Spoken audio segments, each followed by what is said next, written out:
समय पे उनका साथ दें। लेकिन कुछ स्थिति आती है जिसमें तब ऐसी स्थिति में क्या करना चाहिए जो राजधर्म भी बचा रहे और समर्थक भी बचा रहे? कृपया मार्गदर्शन करेंगे, धर्म को पहचानने के लिए आशीर्वाद दें। देखो, अधर्म का यदि हम किसी भी तरह से पक्ष लेंगे तो परिणाम में पतन है, उसको लिख लीजिए। भीष्म पितामह जैसे महात्मा और ब्रह्मचारी और घोर तपस्वी राजमहल में रहकर आजीवन ब्रह्मचर्य रहना बहुत बड़ी बात है, कोई छोटी मोटी बात नहीं। चक्रवर्ती सम्राट पद को ठुकरा करके दासत्व स्वीकार करना, कोई भी हस्तिनापुर के सिंहासन पर बैठेगा उसका मैं दास रहूंगा, ये बहुत बड़ी बात है। इतना बड़ा महात्मा, इतना बड़ा राजनीतिक जब अधर्म का साथ दिया तो नीचा देखना पड़ा। नहीं, कोई विश्व में ऐसा धनुर्धर पैदा ही नहीं हुआ कि परशुराम शिष्य भीष्म को कोई परास्त कर सके, लेकिन बाणों की सैया पर 6 महीने सोना पड़ा।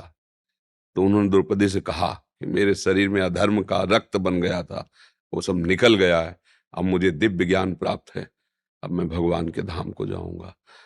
तो यदि कोई अधर्माचरण कर रहा है और मेरा सहयोगी है तो मुझे उसे पहले अधर्माचरण से मुक्त करने की सलाह देनी चाहिए। अगर आप ऐसा ही करते रहे तो आप भले मुझे सपोर्ट करें या ना करें, मैं आपको सपोर्ट नहीं करूंगा। इतनी हिम्मत होनी चाहिए। अगर ये हिम्मत है कि ये अधर्माचरण करने वाला हमारा सपोर्ट करेगा तो विजय होगी, वो विजय विजय नहीं होगी, वो हार ही होगी। परिणाम में तुम्हें अशांति और दुख मिलेगा।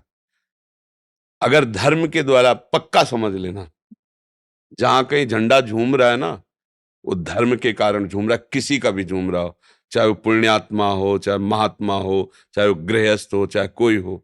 धर्म का जब तक पालन नहीं होगा तब तक माना थोड़ी देर के लिए वो प्रकाश होगा पर स्थायी नहीं होगा, परिणाम उसका सही नहीं होगा। तो हम ये तो कभी कह ही नहीं सकते कि अधर्माचरण करने वाले का हम मित्रत्व स्वीकार करें या उसको सहयोग करें। हमारा मित्र वही है जो कुपथ निवार सुपंथ चलावा। कुमार्गगामी मित्र को कुमार्ग से हटाकर सुमार्ग में चलाना, ये मित्र का कर्तव्य होता है। उसके कुमार्ग को पुष्ट करके अपना काम बनाना, ये शत्रुता का काम होता है, मित्रता का कार्य तो होता नहीं। तो आप भी उसके साथ मित्रता का व्यवहार ना करके शत्रुता का व्यवहार करेंगे यदि गलत आचरण करने वाले को आप सपोर्ट करते हैं तो। क्योंकि अगर वो किसी तरह से असहाय होता है और तुम्हारी बात मान जाता है, अधर्म छोड़ देता है, तो उसका मंगल हो जाएगा। ये कुछ दिन का कार्य क्षेत्र है मनुष्य जीवन का। हम राजनीति का नहीं कहते, मनुष्य जीवन का कुछ समय का है। अब कितना समय पता नहीं। उतने में यदि हमारी कमाई केवल व्यवहारिक, सांसारिक और अधार्मिक हुई तो हाथ क्या लगा हमारे। इसको धर्म पूर्वक भी किया जा सकता है। और अगर धर्म से चलोगे तो भगवान तुम्हारे साथ हैं, और भगवान जब साथ हैं तो जहां भगवान है धर्म है वहीं विजय है। यत्र योगेश्वरा कृष्णो यत्र पार्थो धनुर्धरा तत्र श्री विजयो भूतिर्ध्रुवा नीतिर्मतिर मम। दृढ़ बात है उसकी विजय होगी। समय चाहे थोड़ा सा और लग जाए पर वो उच्च आसनों पर बैठकर सुशोभित होगा, उसे कोई परास्त नहीं कर सकता।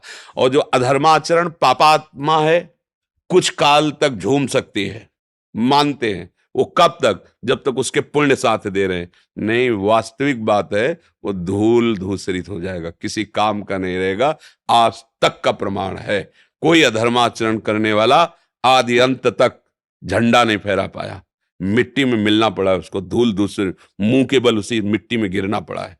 और धर्म के बल चलने वाला लड़खड़ा सकता है, लेकिन एक दिन ऐसा मजबूत खड़ा होगा कि उसे कोई गिरा नहीं सकेगा। इसलिए मेरी प्रार्थना है कि राजनीति में चलिए, ये भी हमारे भगवान की सेवा है। लेकिन अपने सुख के लिए दूसरों के सुख का हनन करने वाला कभी उन्नति को प्राप्त नहीं हो सकता है। सूत्र लिख लीजिए। जो अपने सुख के लिए, दुर्योधन के पक्ष में ऐसे महात्मा थे कि उसकी हार हो जाए ऐसा संभव नहीं। कृपाचार्य समस्त विद्याओं के पारंगत, द्रोणाचार्य समस्त विद्याओं के पारंगत, अश्वत्थामा दिव्य तेजस्वी ब्राह्मणत्व से युक्त। कैसे कैसे महापुरुष उसके साथ। 11 अक्षौणी सेना है। एक अक्षौणी तो नारायणी सेना है द्वारिका की, जो अजेय है। लेकिन श्री कृष्ण चंद्रजू का केवल आश्रय, धर्म का आश्रय, तो विजय हुई कपिध्वज अर्जुन की, उसकी विजय हुई। थोड़ा सा समय बढ़ाया, काट के फेंक दिया, उन सबको परास्त कर दिया। इसलिए मुझे शास्त्रों से और संतों से जैसी बात समझ में आई है कि धर्म का आश्रय लेकर चलने वाला थोड़ी देर के लिए लड़खड़ा सकता है, लोग कह सकते हैं ऐसा कि, लेकिन एक समय ऐसा आएगा कि वही चमकेगा, वही विजय को प्राप्त होगा। इसलिए राजनीति भक्ति है,